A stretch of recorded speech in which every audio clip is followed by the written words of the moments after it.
Hello மக்களே, இது வீக்கெண்டோட evening vlog தான். வாட்டர்மெலன் ஃபுல்லாக வாங்கிட்டு வந்ததில் பாதி சாப்பிட்டு பாதி மட்டும் வச்சுருந்தோம். அது எல்லாத்தையுமே கட் பண்ணி ஸ்டோர் பண்ணி ஃப்ரிட்ஜில் வச்சாச்சு. அதுக்கப்புறமா ஹஸ்பண்ட் டேனாக இருக்குது அப்படின்ட்டு வீட்டில் இருந்து ஒரு பொடி அரைச்சி கொடுத்துருந்தாங்க.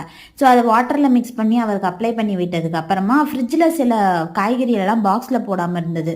ஸோ அது எல்லாத்தையுமே அதை தான் அந்தந்த பாக்ஸில் போட்டு வச்சுட்டு அடுத்த நாள் மார்னிங் வாஷிங் மிஷினில் துணி துவைக்கலாம் அப்படிங்கிற காரணத்துக்காக அழுக்கு துணியெல்லாம் வாஷிங் மிஷினில் நல்லா ஃப்ரீ பண்ணி விட்டுட்டு ஹஸ்பண்ட் தான் பாத்திரம் கழுவுனாங்க. கிட்டத்தட்ட காலையிலேருந்து நான் பாத்திரமே கழுவவே இல்லை. அவருக்கு நிறைய பாத்திரம் லோட் ஆகிடுச்சு. ஸோ அவரே அது எல்லாத்தையுமே கழுவி முடிச்சதுக்கப்புறமா நான் மத்தியானமே சிக்கன் பிரியாணி சிக்கன் குழம்பு வச்சுருந்தேன்.